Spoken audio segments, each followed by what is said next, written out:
Ray Souter, and welcome to Stories of Amazing Grace. We're coming to you from Bixler Chapel at the Madison Church of Christ in Madison, Tennessee. Some of you are joining us on YouTube, and we're glad that you're here. And some are listening to excerpts of this program through World Christian Broadcasting. I do a weekly feature called Souter and Friends, so glad to have you along as well.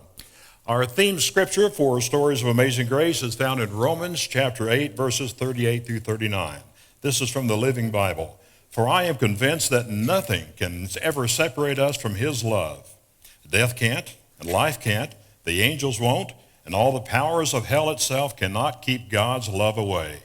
Our fears for today, our worries about tomorrow, or where we are, high above the sky or in the deepest ocean, nothing will be able to separate us from the love of God demonstrated by our Lord Jesus Christ when he died for us. Whatever our struggles, that's a good verse to have in mind. Next month on Stories of Amazing Grace, Laverne Vivio, U-Turn Laverne will be here. But tonight, a doubleheader, two bald-headed men. One with a semi-hostile resting face, but happy on the inside, and the other with a happy face and happy on the outside as well. His name is Rudy KALIS. Before you meet him, though, take a look at this video. You see that? Jim Martin gave it to me. My head bent that thing. And y'all that have been around racing know how hard that hits. Boom! This guy's pushing down on my forehead. I said, how's it look? He said, ooh, it's not, it's kind of rough. I'm going like this. He said, do me a favor. He said, count backwards from 100 by sevens. Called Lee at home, and she came to the hospital, and he's there with me and all this stuff in my head. And her quote to the doctor was, "Doctor, fix him up, because when I get him home, I'm going to kill him." Worst thing that wreck did is it did take my hair, because Lord, I was good looking when I first came to Nashville. And I look at those old tapes, and God has a way of humbling all of us. But y'all know that. Just look in the mirror when you get back home. You realize the things that happen. Gravity, all of these things happen to you. WSMV, Nashville. From Channel 4 News, this is The Scene at 6 with Dan Miller, Demetria Kaladimos, Bill Hall, and Rudy KALIS. Ladies and gentlemen, Rudy KALIS.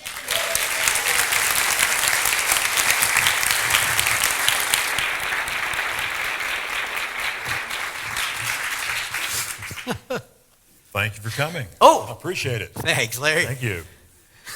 This is great. Y'all had nothing better to do tonight? The co-anchor of Channel 4 News today. Are we keeping you up? That's, I get up at 2 a.m. now, so it gets here early. What time do you go to bed normally? It varies. I had a thing last night. I got to bed at 10:30. I watched the Predators game, so that wasn't much. And then how long we had to stay here? About 3 hours? Well, an hour. Did you have a nap this afternoon? No, I don't want to. If I lay down, I'm not getting back up. Wow. So I just stay busy, and I worked out and did some things around the house. That's a rough schedule. Yeah. On your website, yes. little bio here. Let me read some of this. During his long and exciting career as one of the nation's premier sportscasters, sports newscasters, Rudy has crossed paths with some of the greatest names in sports history, such as Muhammad Ali, Michael Jordan, Jack Nicklaus, Wayne Gretzky, Wilma Rudolph, and Darrell Waltrip. A testament to his success can be seen in the fact that he has won 4 regional Emmys for outstanding broadcasting and commentary. He has also won a National Iris Award for a locally produced documentary. It goes on and on, but let me skip down here. All right. But Rudy had humble beginnings as he sailed into New York Harbor.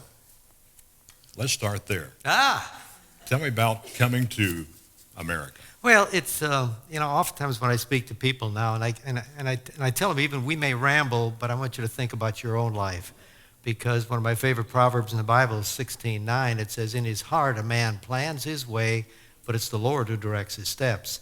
And I think everybody in this room would feel you can go through your life and you wonder how in the world you got here tonight and how you survived and made it and all of that stuff. So. And then I also talk often that we're a product of how we grow up and the things that are a part of us. So that became my DNA. My father was my parents are both from Russia, from the Ukraine. My father was in the Russian army at World War II. My mother was a school teacher. My father was captured by the German army. My mother, part of the refugees that were drawn back after the Germans retreated out of the Ukraine, and they met each other in Germany, and that's where I was born, my sister and I, in the southern part of Germany, below Munich, about 60 miles, the edge of the Bavarian Alps, a little place called Markt Oberdorf. And then in 1952, I'm 69 now, so in 1952, part of the Marshall Plan to reestablish relations with the United States, with Europe, and a Lutheran mission in Wisconsin. They sponsored our trip, and so my parents made the decision. And I think about it now, how do you make that kind of a choice and say, I'm going to lock the door on the home that we have, and we came to the United States. And so we had some of the pictures of... This is you, what age is this? This was about 3. My mother, even though they didn't have very much, she wanted formal pictures. And I think she maybe wanted a daughter or something, because she used to put a little curlers like in my hair to keep it wavy and such. And this next picture? Yeah. Age 5? Age 5, yeah. That age, we made the decision. We left, and I still have it at home. I have a wooden suit, a trunk. This is the only thing we were allowed to bring for a family of 4. Mom, Dad, sister, and I. We went to Bremerhaven, which was a port out of Germany. And there, got aboard, I think, and we may even have a picture, perhaps, of when we were there waiting, because we got aboard that's it. That's Mom, Dad, my sister, and I. And the ship that you saw for a second was the SS Blue, which was a troop transport during World War II. This is the actual ship? This is the ship, wow. Yeah, that we came on. And they brought troops for World War II there, and we went back. So we were divided. Men in one section, in the middle, down below. And I remember going into this room, and as I can remember as a 5, I remember the smell of the steel still now, getting on board. It was the biggest thing I'd ever seen. And the men were in the middle, and I remember bunk beds were like 3 high, just chains. I don't know what kind of mesh beds they were, whatever. My mom and my sister were in the front of the ship, and so bless their hearts, they got more of this stuff than we did. We could only see each other during the day. We'd meet on top of the deck and cruise that way. I've told people, and I can remember at one point we hit quite a storm, and they battened down the hatches. And Dad and I kind of went from one deck to another inside, because I was a little kid investigating, and he opened a steel door near the conning tower. And I remember looking out and seeing the front of the ship disappear into the wave. It was, we've probably got some Navy folks in here. And Mom said I was the only person that she knew that didn't get sick. Really? For me, it was if I did it now, it'd be like in a heartbeat. But when you're that young, it's an adventure. So that's what I can remember. And so we came across on a ship, and I can't remember if it was 10 days or 12 or something, but on June 10th, 1952, we cruised into New York Harbor. And we have a shot of the manifest, just to have proof here. Let's get a close-up of that as well. We were called aliens, by the way. It says aliens? At the top, aliens and such. My sister Lily, there's Rudy with an I, I changed that later to a Y, because I don't know. So, and then my mother is Kathy, and my father was Leo, KALIS. Wow. So there we go. That's the manifest from the ship. So you came into New York Harbor and Yeah. saw the Statue of Liberty. Saw the Statue of Liberty. Dad told me years later, he said there were a lot of men who were crying. He was one of those, he Really? said, because he said, my God, the skyline of New York City is something you'd never seen before. And then in his case, he said, how am I going to provide for my family? I can't speak a lick of this language. The government was very kind to us, gave us each $14, Wow. and we got train tickets that eventually got us to Milwaukee, Wisconsin.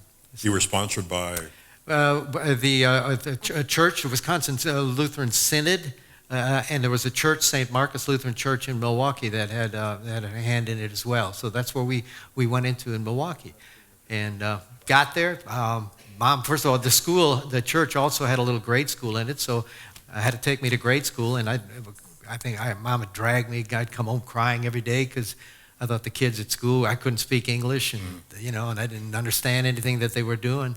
And Dad had been a master electrician in Germany, but he couldn't speak the language, and how am I going to get a job? But there was a man, and a distant cousin of his, that was already living there, who told Dad he could go to this factory, Harnischweger Corporation. They made cranes. He said, I think you can get a job there on the assembly line. Milwaukee is a fairly German town. Dad walked there, walked in the door, and they hired him to be an assembly worker on an assembly line, and Dad worked there 32 years and never had one sick day in 32 years. Wow. Because that's part of my DNA. I don't know where yours is at, but my dad is from that. He said, when am I too sick to be there? I mean, if you break something or something tragic, but otherwise colds and things, Dad was always there. And Mom had been a school teacher but couldn't and wound up working in a shoe factory, putting soles on shoes, and then later worked into the office as well. But they just anything to try to make things meet. What was school like? School was very small. You and I chatted about how small like your school was. It was a little school. I remember, I think in my classes, there were about 9 of us. So we took up one row, and that was kind of it. It didn't take long to learn to speak English and for me to be a kid and have a good time with them. And I wasn't the best student. Really? No. 2 things that my parents, here, take yourself back to your lives. 2 things vital for my parents. Number 1, you will save some money. You will not waste money. You will put on the side. At home, I have a book. It's like a notepad where Mom kept track of every nickel and dime we spent for candy bars even. Just so that, because portion of Dad's salary always went to saving. You will save money. You don't waste money. It's funny because nowadays, if you got, $10 in your pocket, I think I'll buy a Lexus for $1 down and $1 million a week. But, that got us wasted. The other thing was education. And Mom, and I often talk about this, and that's the fun of it. I want you again to think of your life, and you and I chatted. Is that my sister and I were so different? She was 2 years older than me, and she got straight A's. I mean, it was just. Why was she so smart, and you? There's the point. Because Mom and Dad, my daughters found a report card of mine a few years ago, and I was going from the 8th grade into the 9th grade. It was a milk carton. On one side was a growth chart. I'm going in the 9th grade. I'm 4 feet 10 inches tall, weigh 89 pounds, and the highest grade I had was a C-. Everything else was a D, an F, or an incomplete. And these teachers already, if he would ever apply himself, you understand, because you and I chatted. That's why we don't have any hair. He was a genius as well. I'm a dummy. Yeah, you're right there with me and that sort of deal. So here's the deal. So what happens to you is my sister straight A's. I don't know how you were motivated. But my parents used to, without knowing it, would say things to me, what is wrong with you, Rudy? Why can't you get grades? Are you stupid? You will never amount to anything. You have to stay. I must be stupid. That made you feel good, didn't it? Yeah. I must be stupid, because I was one of these kids. If I was a kid now, you'd be pumping me with Ritalin, because you couldn't sit me near a window, I'd be out the window, I'd daydream. Maybe they thought I was lazy, and maybe I was, because all of that works together, and it becomes a part of your psyche. That kind of stuff stays inside. Well, you guys remember things, and you do too, things that were said to us when we were young. So there we go. So I wasn't exactly a rocket scientist. So you finished high school? Barely. Barely? Yeah. And went to the military? Yeah, went to the military. But high school was interesting for me. And again, you and I have chatted. That's why I asked you about sports, because I played sports in high school. And I played sports during an era in the 60s. And I think you and I graduated high school the same time. Yeah. Same year, same time. So that I played for a coach. I was captain of the basketball team. And I never, ever remember him saying to me, you did a good job. It was always, I either did exactly what he expected me to do, or he would wear me out. It was part of that 60s mentality, And so add that to what my parents say, and I realized this. When I was about 60, I began to think about it. You're in those ages, and some of us, not all of us, can remember that, those things that were said in those high school years. Coaches, I fly in a helicopter on Friday nights to high school football games. Man, I listen to the coaches, I listen to the players. Say, you got no guts, get in this game. And you get this kind of language, and that stuff, the things that were said to us stay inside. That sticks with you, doesn't it? Forever. And then the other side of it is, which I didn't get, is that some of you may in this room understand, because somebody said to you, you're magnificent. My goodness, your mathematics is remarkable. Your music is just wonderful. Someday you're going to be great. And then I was 60 years old when I began to think and realize that there are not all of us, there's enough of us in this room who have and will spend our whole lives either trying to prove somebody right or prove somebody wrong. We'd like to stand in front of our dad's grave and say, Dad, you didn't believe in me. You didn't think I'd be man enough for ladies with your mother, and you can't, they're gone. But those things become a part of your DNA, and that's what you carried. So I tried out of high school. I think I was like in the bottom 17 percentile. I couldn't get into a good college. besides college. So I went to a technical school in downtown Milwaukee. I thought, well, I got to go in there. I graduated in 65, or we did as well. So this is, I didn't want to, and the trouble was that the bus went down Wisconsin Avenue in Milwaukee, and I had two choices. One is get off of the bus and go across the street into the school. Number two, get off the bus, and right in front of me was the door to the YMCA with the best pool hall in Milwaukee in the basement. I'd went down there and I'd spend 4 hours, sometimes 5 hours. I'd hustle pool.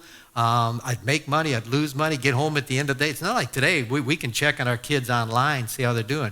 Mom and Dad would say, Rudy, how was school? Wonderful. Wonderful. Now they put you through a Christian school.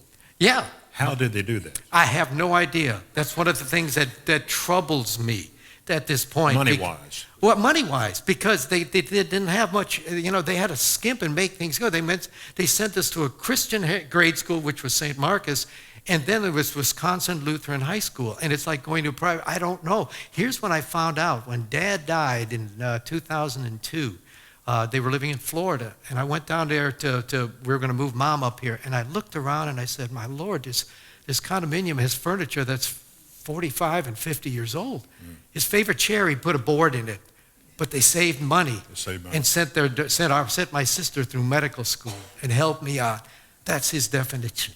And so I don't know. So they probably didn't do with an awful lot, and me as a kid, just, hey, I'm going to this school because I want to go here, and they got a great basketball team, and somehow they allowed me to go. So anyway, I flunked out of school. Now, what are you going to do?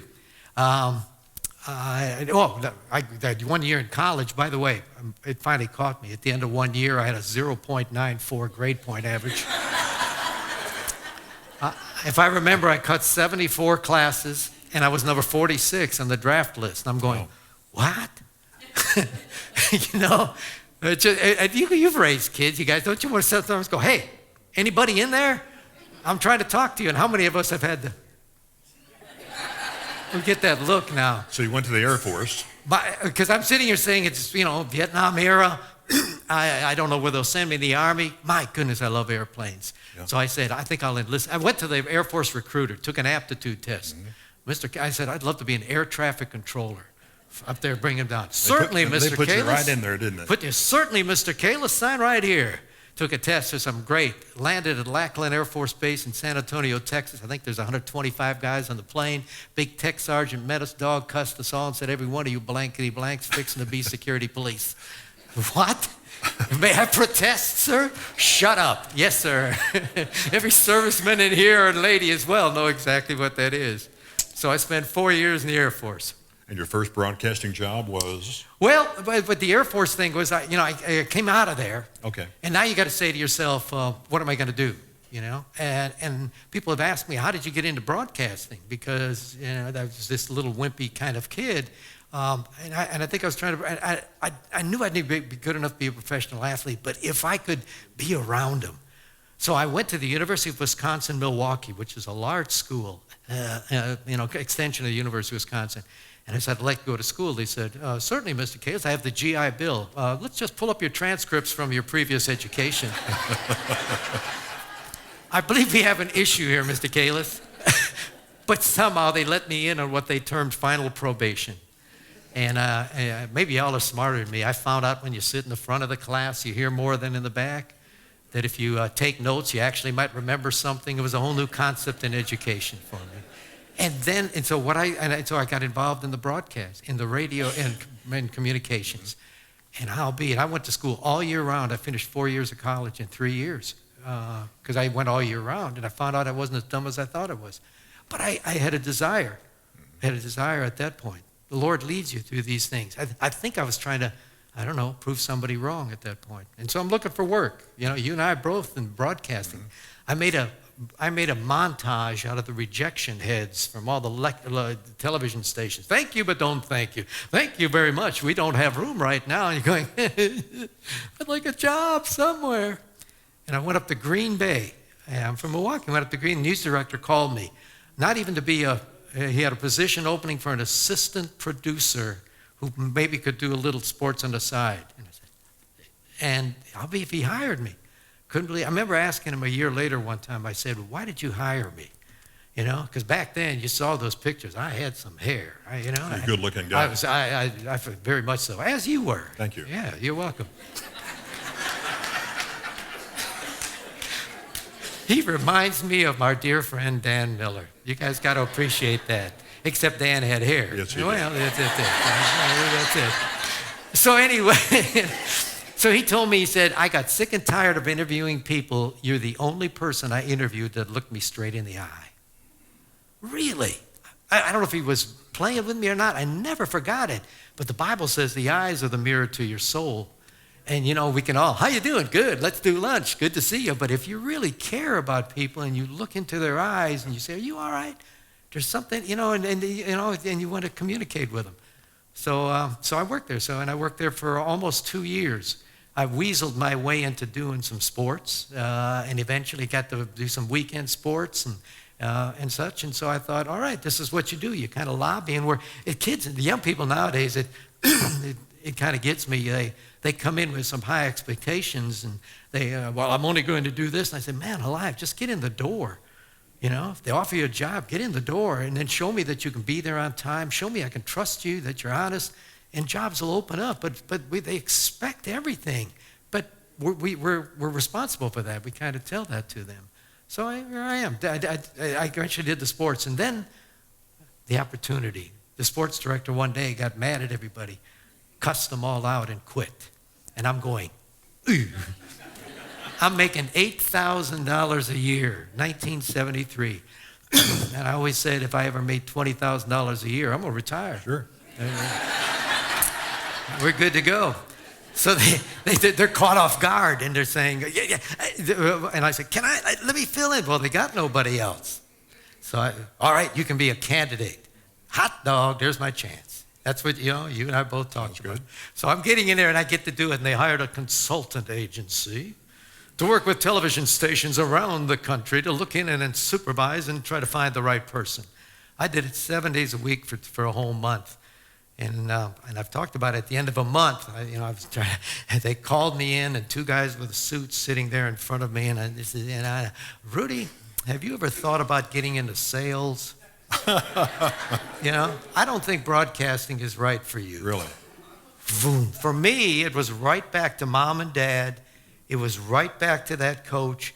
I'm not good enough. Right. How many of us have had that fire at us continually? You're trying to go, I'm not good enough. And it sunk inside of me. So then you got to find out, am I going to stick this out, or am I going to just quit? Or what am I going to do? I don't want to quit. And I sent out resumes, and one of them was to Nashville. I picked stations. I picked areas, you and I both from broadcasting understand. You look for television markets, and I'd never been down here, but I knew WSM was a good station. I sent a tape. And they from a videotape, and they hired me. I was told years later, I said, why'd you pick? Well, I said, well, there was a weekend sportscaster at Channel 4, and he up and ran out of town. Some jealous husband was after him. And and so they said, Paul Eels was the news director, sports director. If you guys have been here a long time, wonderful. I love Paul. And Paul said, I got to have some help. And they told me they picked up the only audition tape laying on the desk here, hire this guy. And it's me. There's got to be some... There's got to be some providence in that. Got to be. Well, man plans his way, the Lord directs his steps. Put that into the mix of it, everything that's happened to us in our lives. Again, think of your life. That's why you said to me, why are you interviewing me before we came out here? Because I'm fascinated.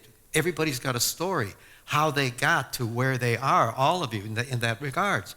So then, so I come here. They hired me over the phone. I landed down here, drove down here. I'd never been down south. I thought y'all didn't wear shoes. I said, I'm going to stay in this one-horse town for a year or two, and I'm out of here. And 41 years later, God says, no. Right. We have a shot, I think, of you at the Astros. This is... there you go. That's in the 70s, yeah. What year is this? Ooh, I think this is when the Nashville Sounds, this might have been 80 or 81, the Nashville Sounds were playing, and so we went down there, and they covered a game with the Astros. Thin. But you had hair. That looks good. Oh, I look good. I tell my wife, look at that. We have a shot of you of a billboard. Now, you made it here. You have made it because you're on a billboard. That is, I'm sorry, but this is all-star stuff. these are the finest people that I've ever been around in my life. I love them. And Bill is gone, and we may talk about Dan being gone, and Demetria is still there. And she was 25 years old when she came to the station, and I think she was like 26 when the opening came for the site. And not that I had any say, but Dan went, and we all said, you've got to hire her to make her an anchor. And he said, she's only so young. I'm telling you, she is dynamite. And there she is. Tell me about some of the people that you have interviewed over the years. Oh, Pac-Man Jones, let's start with him. Pac-Man Jones, all right? Some of y'all may have played for the Titans, drafted him. Jeff Fisher, who I love, had it inside of him that he always felt like he was a great athlete, but I can redeem him, I can make him better and such, but he was from a really tough background. I can always remember once, we went to a grade school, and Pac-Man went there, and he was magnificent with these kids. He was wonderful with them. They were smiling and laughing and all that sort of stuff. And one day, practice ended, and they go to the locker room. He was like the first one, and I bolted in kind of afterwards. He was the only one standing at his desk. And I walked up to his locker, and he turns to me, and I said, man, I saw you yesterday. You were great.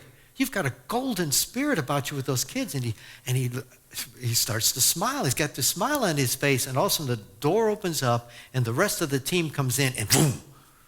Because he was raised in an environment where if you are smiling or if you are happy or if you're weak and you can't show any weakness, he just, boom, turned it off. And that was him. So he's gone through his own issues in life because all that he went through, a father who imprisoned and all of these things. So those kinds of things. Is there a role model in their life, a male role model? No. In fact, if you go, I know back a few years ago, and I wouldn't think that it's much changed, but I would think that like 75% of the guys, of the players on the Titans locker room, have never had a male role model figure in their lives. Wow. I cannot tell you. I spent more time talking without camera than I do with. It takes longer because they all think we're kind of the enemy. We're always listening for something, want to get some gossip and all that. And I'm to a point where I want to know them and get to understand them some and spend some time. And that takes longer. But when they get to that point, it's great. So now you talk to them, and I can't tell you what any of them said, which I said, people said I'd be no good. When I was growing up, I was in a tough neighborhood, and the same things that you heard, that I heard, they heard. And, the fear of failure is an incredible driving force, that as well as the encouragement. So that's so many of them in that locker room. It's fascinating to watch. What about Eddie George? Eddie George I loved. And then Eddie George, we used to, because he wants to be a good man. He wants to be a man of integrity and strength. And you can see that, and he conducts himself well. And we used to talk. I really liked him, but everybody loved Eddie. But then how about late in the career when he'd get 30 yards, might have fumbled or something, and boo, get rid of him. It's just a tough business. And then I remember one day walking in the locker room after a game like that, and I said, Eddie, isn't that a shame? They love you just because when you get the 200 yards or something, but God loves you no matter what. Mm-hmm. And he looked up, and we had another different kind of conversation at that point. So there's a difference between your job and your purpose in life. Your job puts you in the place. Your purpose in life is meant by God so that you can be used to make a difference in other people's lives, to be his messenger. And that's what I began to realize. But if you'll allow, there's a reason for me to have made that transition. I came to Nashville, and I think everybody in broadcasting, Paul Eels was the most wonderful example of a kind person. Because I thought you had to be full of yourself, say, hey, aren't you Rudy K? Well, yes, nice of you to notice. Let's do lunch, We get full of ourselves. You get a job, you get a raise and where you are, and all of a sudden you get full of yourself. And that's what I was. So I didn't take my work very seriously. It was all about me. It was all about doing a story. I was a good person, nice enough inside, but it was all about me. And then 4 years after working here, Paul Eels came to me and he said, I got a job offer to be the play-by-play man for the Arkansas Razorbacks. And I said, gee, Paul, I hate to see you go, buddy. Yeah. Yeah?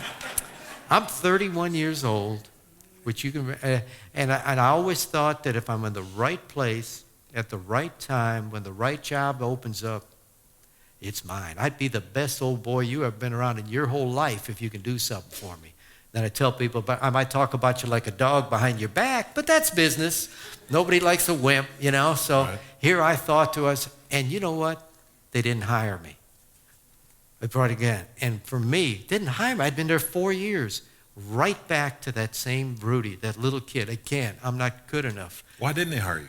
Because they said I was too young. Whatever the reason. But you had hair back then. I had hair back then. I was wonderful, But God uses it. Here's what happens to us. I'm not one of those, I never had the drug habit or any of these traumatic things that happened in my life. The biggest thing in my life has always been my ego, my pride. What does it say in Proverbs 6 or 7? 6 things the Lord hates. No, 7. Number 1 is a proud look. Number 3 is murder in the list. So the pride of trying to be somebody, and it ate me up, and there I go again. But God uses... We don't see that on the air, though, I don't believe. Well, we see a very kind, really but now you're talking to transition, though. Okay. You're talking to transition. I think I was a decent person and all that. But here's what, for me, it was the catalyst.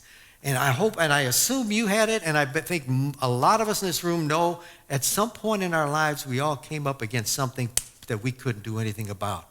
Maybe it was a phone call you got in the middle of the night. I'm so sorry to inform you. There's been a terrible car accident and your child was in it.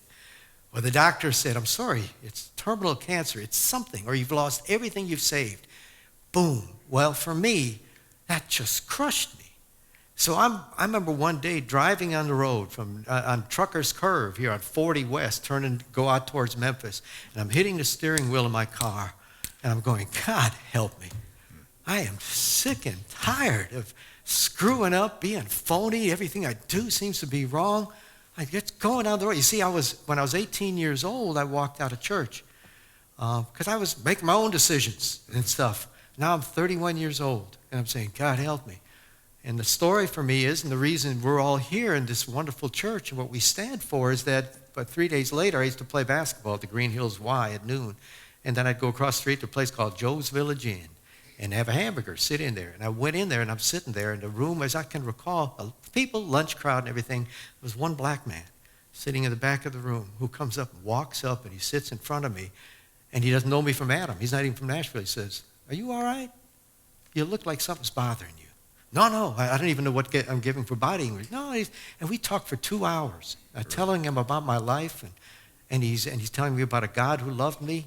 And he called me the next day. I gave my number. Let's do lunch. He called me the next day. Let's do lunch. And the third day was October 10th, 1978. 12:30, a window seat at what used to be called Bishop's Corner Restaurant, now the Tin Angel on West End Avenue. We're sitting at a window. He said, would you like to pray and let Jesus Christ be the Lord of your life? And I said, I sure would. And he said, hold my hand. I said, wait a minute, brother. We're sitting at a window seat here. I don't...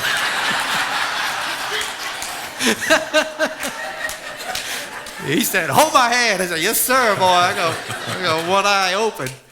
And he whipped the prayer on me, and I walked out of there. And I didn't have a halo around my head, but I walked out of there. God did 2 things. One, he changed my mouth. Not that I swore all the time, but when you're around athletics, sometimes to punctuate, couldn't do it anymore. I had something to do with saying. Secondly, I got this incredible thirst to know something about the God I'd just given my life to.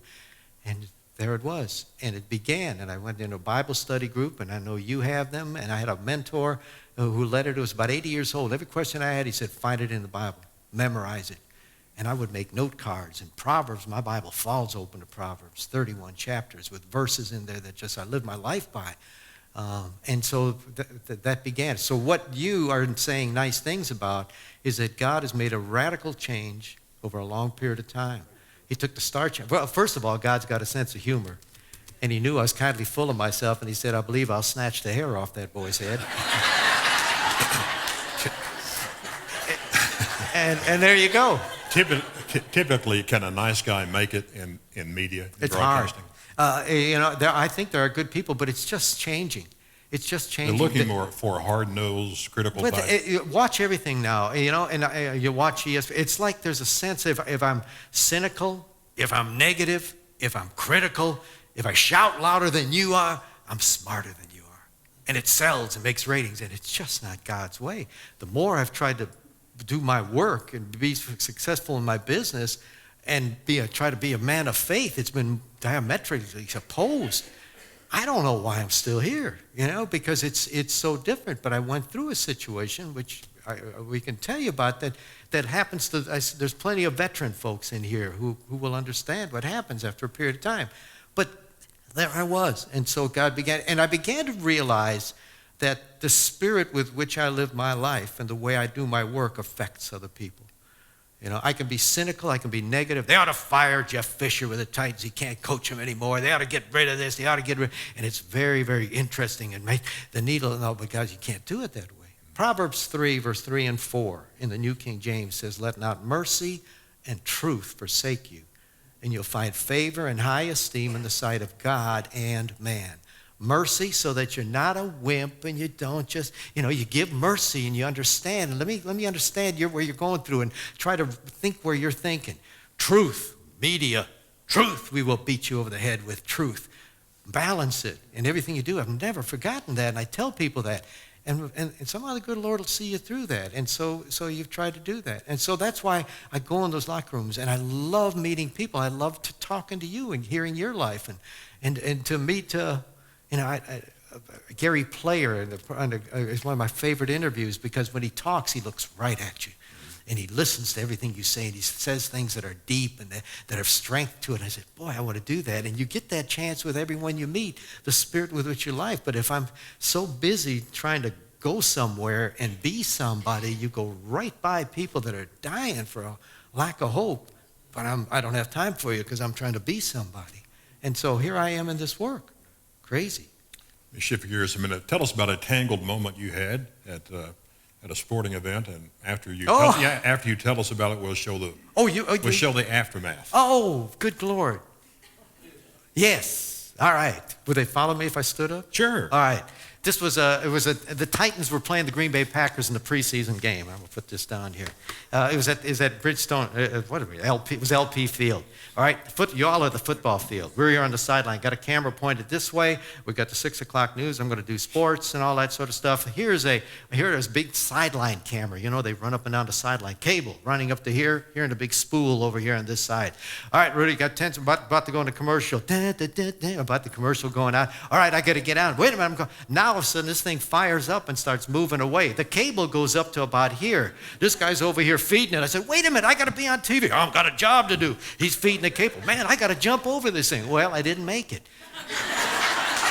My leg is wrapped around this cable. Bloom. We go to black coming out of the commercial. 5 seconds of black in television is an eternity.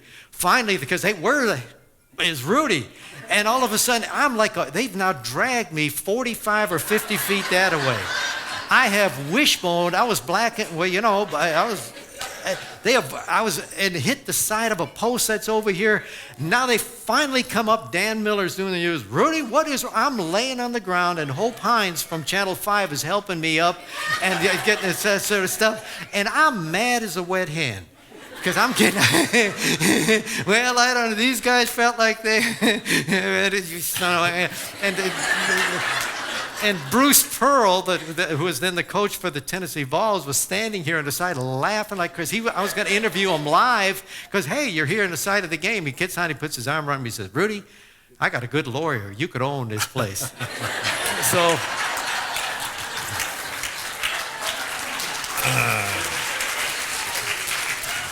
Let's take a look at that video. Rudy's out at the Coliseum where the Titans are taking on Rudy's old hometown team tonight. This will be interesting for you, Mr. KALIS. Hang on a second. I got wrapped up inside of a wire for a television station, and they're trying to help me get up. You got this, John? Rudy, you're on, and this is full contact reporting here. Isn't this nice? They're going to help me up while we talk a little bit. Oh, yeah, I'm all right, I think. I was rocking and rolling. All right. Rudy, what hit you? Well, you see, they've got a sideline camera, and the camera guys decided to roll it down to that other end. All right, we got some support in the stand. Are you okay? Yeah, I think I'm all right. I bounced pretty good. Where did it hit you? No, it didn't hit me. It grabbed me around my ankle because they felt they had to go to the other end, even though the telecast is not on.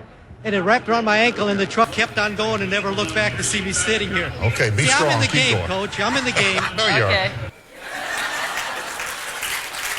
Here, Doesn't he remind you of Dan? So? You've got, you warm my heart. Yeah, it's like my dearest friend. Here's the funny thing. My wife says to me, for goodness sakes, why didn't you let go of the microphone? And the photographer was my dear friend, John Wilson. He worked with me for 30 years. He was an old cowboy, tough as a strap. And she said, you guys, what is wrong with you? He never let go of his camera, and I never let go of the microphone.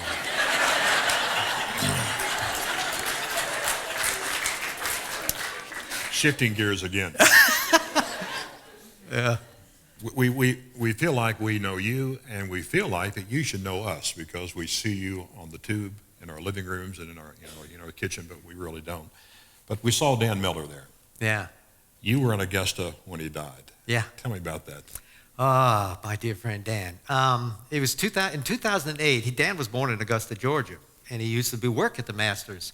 So in 2008, it's hard for us all to get off at the same time. He and Terry Bolger works with us, and I somehow finagled the news director and being able to go down there. So we went down and spent a couple of 3 days. 2009, we were going back down again.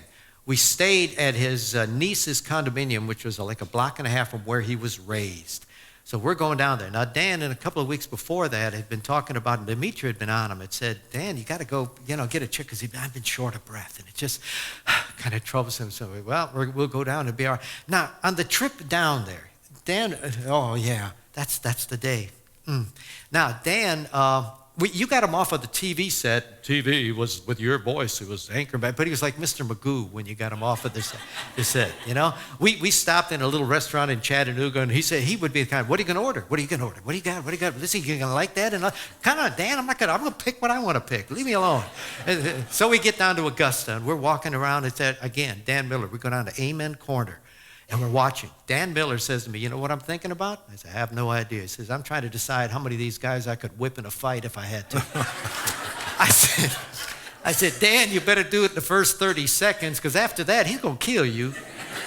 And then we started a big discussion on, do dogs know how long you've been gone? Because, they'll wag their tail after a minute. They wag their tail after 2 months. They don't, So this is our day. So here we are. So here we are. It was the day of the par 3 tournament. We go over there for par 3 tournament, and at one point, I'm standing with Dan, and over here's Terry, and standing right next to us is Arnold Palmer, Jack Nicklaus, and Gary Player. Wow. And Dan elbows me, and he says, "This is as good as it gets." And we're leaving, getting ready to leave out of there. And before we get out, we took a picture of him in the walkway. And the last thing we did, we go inside. He said, "I got to go in the gift shop. I got to get a new cap for the Masters. If you've ever been down, the most magnificent gift shop, reasonably priced anywhere." So we all go in there, get stuff. Now we're walking out to the car, and Dan says, "Boy, I got a good one in that bag." I said, because we split. And I said, "Wait, here, look what I got." And he said, "Man, I got a good cap." I said, "Show it to me." He pulls it out. I said, "Dan, take the one off your head." "Oh, I bought the same cap." So we leave to go get something to eat. We eat. We go back to his and I was concerned, but he made it. He was okay. He walked, and it was wonderful. Great. It was just glorious. So now I take a shower. I was going to go to bed. It's got about 10:30, and we're going to drive back to Nashville the next day. He said, "I'd like to go walk in the neighborhood one more time down the block." And I said, "I'll walk with you." So we leave and go a block down this way and start going down his block. Dad is telling me every person that lived in every house. And we got to his house, and he had a story on all of them, because that was his neighborhood. That's where he grew up. And I loved hearing it. And we got to his house, and he said, "See the house next door? See the second floor? See that window up over there?" All right. My bedroom was up on the other side on that window over there. They had the cutest daughter. And he said, "I got more whippings trying to peek up underneath the blinds." And we walked a little further, and all of a sudden Dan goes, "Whew, boy, I'm short of breath." And I said, "Wait a minute, let's stop." So we stopped a minute, sat down. There was a wall, stone wall. We got up, and he said, "Let's walk a little more." And we turned a corner. He said, "We better start heading back. But we got to go up this incline half a block." And he's really short of breath. We got to the top, and there was a house there, and he sat down. And he said, "Rudy, when we get back, I think I'm going to have to go to the doctor, because I really am short of breath." And I'm saying, "Lord, just get us back. Just get us back." So now we're walking. And it's this small street. It's almost like an alleyway. And we're about halfway there, and all of a sudden he gasps, and he grabs my arm. And and he lays down on the ground. And I learned CPR in the military, and I'm pushing on his chest and breathing into his mouth, and I can still feel his whiskers on my face. And I'm saying, Lord, we have no cell phones. We didn't take them along. I'm saying, Lord, we need help in some way. And a car comes over the top, slams on the brakes. 2 young guys jump out. I said, call an ambulance. I keep doing CPR, and he was closer to heaven than he was to earth. I could tell with his eyes, but I'm just keep doing it. They come, paramedics, and take him, and I go back and get Terry Bolger, and we drive quickly to the hospital, and the coroner met us coming out, and he said, your friend is gone. Wow. And I'm telling you, Proverbs 16:9, man plans his way, Lord directs his steps. And then I had to call his wife and let her know. And we got back, what amazed me, and any of us, y'all, I would imagine you good folks, and you certainly know, who were ever around here, when you heard the news, didn't it just shock you? Because it was like a member of the family. I'm telling you, what you saw on TV was this honest, truthful man who never took himself seriously. And that's what drew all of us to him. He was a hair short of a smart aleck all the time, but there was this wonderful sense of humor about him. And we can't sleep, so we're getting in a car. I'm telling you, this is an hour later, and I'm getting all of a sudden calls from Nashville. How in the world did they find out? My phone goes off the wall and everything that y'all back here and as well. And we got back, and his daughters came to the house, and his wife to the house. Here's how God works. I came in, and and we hugged, and they were crying, and his wife and Karen was wonderfully calm, in shock, obviously. Here's the night before, though. Dan and I, for whatever reason, stayed up. Must have been an extra hour and a half, and we went through our lives. And he told me about meeting his wife, about growing up, about each child and what he loved about him. And I was able to walk into that house and tell each member of that family what their father had just said about him the night before. Wow. And I had to do and a radio station called George Plaster. I mean, it's strange, but he said, would you, and I'm not, and the thing that amazed me is there wasn't, and it wasn't me, I'm not laying there, but it wasn't there a lick of panic in me in any of it. And God said to me, will you quit thinking you're a coward? Just, you can handle some things with me being there with you. So I get in the phone with him, and in this interview, and I didn't realize, and I got to say it on TV, because, they talked to us, and I said, I got to be with my dearest friend as he passed from this life to the next. What greater glory, and it's remarkable how many people, including his wife, said, I'm so grateful that you were there with him. So my dear friend is gone. He was the least judgmental person of, those of us in the media are all opinionated. He was the least judgmental person of other people I'd ever been around. He would always allow the other person to say what they wanted to, and then wouldn't argue with them, and just stayed to be thoughtful and all. And gosh, I miss him. Because he and I were single at the same time in the 1970s. So here, even until he died, I'd go about every night. I'd go in his office at some point. We'd close the door, and we became kids again. It's good to have somebody that knows. People think, boy, Rudy's a nice guy. Now, y'all don't know me. My wife knows me too. Dan knew me, and he still cared for me, and I cared for him. And we would talk about how foolish we were and things that we went through, and someone that just never judged me for anything, nor I with him. I don't have anybody like that now. My dear photographer that I told you, he died in a house fire. Dan died. My dearest, closest friends are, for whatever reason, in that regards. But that's Dan. So I think all of us in some way, man plans his way, Lord directs his steps. Wow. I wish we had more time. But let's flip through some pictures that we have here, Will. Family at the beach. Who are these people? Well, you got you. I'm the handsome one on the left. That's my wife, Lee, our daughter, Jennifer, our daughter, Leah, and her husband, Bobby, and those are our 2 grandsons. We now have a granddaughter. They're now 11 and 8, and they all live in California, in the Bay Area. Both daughters and Bobby, and so we don't see them. But I drove to California with my daughter 2 weeks ago, with Jennifer because she had her dogs. I drove her here with her dogs for Christmas because they can't fly. They're health issues, so I drove her. And I drove her back, and it was wonderful just to drive with her. So we miss them, but that's my family. Then you're a photojournalist. Is this... No, this is Jason. Jason is when I fly in the helicopter, touchdown Friday. Okay. He's the guy who goes up with me. And usually, until last year when Jennifer moved to Portland, got a job offer, and then she would always go with me. And I'm telling you, you fly in that helicopter, you go to these places, you go to Red Boiling, they pump sunlight to Red Boiling Springs. I mean, some old boy in overalls said, man, I'm telling you what, boy, it's the biggest thing since Flat and Scruggs did a concert here. And I said, yes, sir, baby. And we've got a Christmas card here. I assume these are grandchildren. My wife does these. She is so creative. Every Christmas, something with the kids. And maybe you think it's not necessarily, sacred enough, but we think it's kind of fun. Our 2010 Christmas card starring Cade and Dane. Cade and Dane, yeah. Santa hats, $12.99. Duct tape, $4.99. Silent Night, priceless. Yeah. Yeah. Yeah, very good. And we have a picture of you as a clown for some reason. How good is that? It was for a calendar. A professional clown artist came in. I always loved doing so. Occasionally on Halloween, I would put something on or a mask and do a sportscast with a crazy. I was like a Southern Mafia guy one night. I'm doing sports and screaming at people. So anyway, I did that. Scared the news director at the time. He hated me. He was afraid of clowns. So I walked into his office and chased him down the hallway. And finally, a picture of you at your sports set or news set.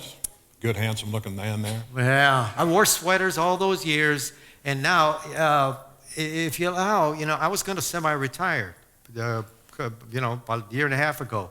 And one day they came to me and they said, well, what are you going to do? I mean, 40 years, did a big thing. And I said, well, I don't have any plans. I figure God will show me something. And then he said, would you fill in the morning one time because the young guy was working? I said, I don't want to get up that early.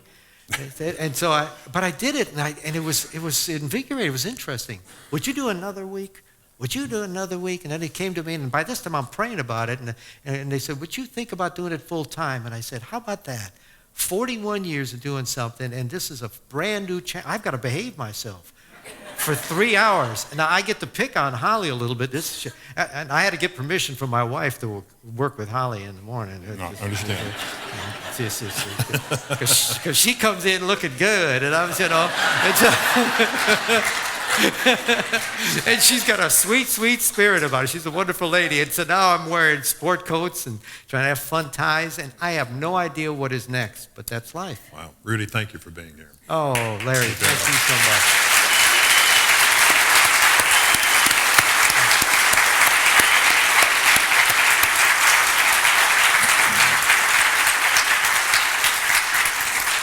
You have fulfilled the purpose of Stories of Amazing Grace to inspire and encourage the people who are in this audience and who are watching. If they can just think about their lives, spend some time and ask somebody yourself, I mean, you're still trying to prove somebody right or wrong. There are people maybe that you don't even want to talk to. Maybe somebody hurt you when you were younger. God used all those people to get you in line so that you have a story and can touch someone with an understanding that nobody else can have. So just look at your life. Here's some favorite facts about Rudy. Favorite book is the Bible. Yeah, I better put that down, yeah. Hobby is playing basketball, golf, auto racing. Your dream car is an Indy racer. You like racing, don't you? I got a chance to drive an Indy car. I hit the wall at the National Speedway. And I don't see any stitches on the head left over. 150 stitches. I hit the wall at the National Speedway there with that thing you saw at the beginning. My wife said, hope you got that out of your system. Every man in here got to bite the dog that bit you. Morning or night person, you're both. Yeah. I wake up, the alarm goes off at 2 minutes and 1 second. I'm out of the old military thing. Favorite movie is Hoosiers. Yeah. Favorite local park, Percy Warner Park. Yeah. Your dream travel destination is the Alps in Switzerland. Yeah. Guess what? What? You going to send me there? No. What? What? Look at this. Brochure from Switzerland. Look at this. Look at these pictures. Look at this. Look at this. Mountains. Yeah. Look at this. Magnificent. Places you could Oh, we stay. were there on that bridge. Yeah. Yeah? Yeah, that was an end. Yeah. Look over here. Take me there. $4,000. Yeah, We can't afford that. We can't afford that. We understand that your favorite restaurant is what? J. Alexander's. Well, are you in luck? Really? If I can get it out. If you're in luck, Yeah. gift card for J. Alexander's. Really? I want you to have that. And we got you a Story of Amazing Grace mug here to take with you. Really? Yes, sir. You're a good man. I know. He really. That's all we could do. This is the first time we have been together, and I cannot stop. His spirit is just like Dan's. It is a blessing. I know you're embarrassed, and he even laughs that way. You folks are fortunate. You got a good heart, young man, sir. Let's pray. Let's have a prayer before we go. All right. Let's have a prayer before we go. Father, we're thankful for Rudy, for 40-plus years of being a Christ-like example on the air here in Nashville. Thank you for that, Father, for his witness, for his unassuming way of sharing Jesus, and we wish him many, many more years of doing the same. Thank you, Father, for his inspirational thoughts tonight and his way of encouraging us and those who are viewing on YouTube or listening on the radio. Give us a safe night, Father. Be with us all as we try to live the Christian life, to try to share Jesus with others. We pray through your Son. Amen. Next time on Amazing Grace, Story of His Amazing Grace, Laverne Video, and she has a book entitled Jesse, A True Story of Redemption. And she will talk about, I wished I had been born a boy. That's next time. See you next month.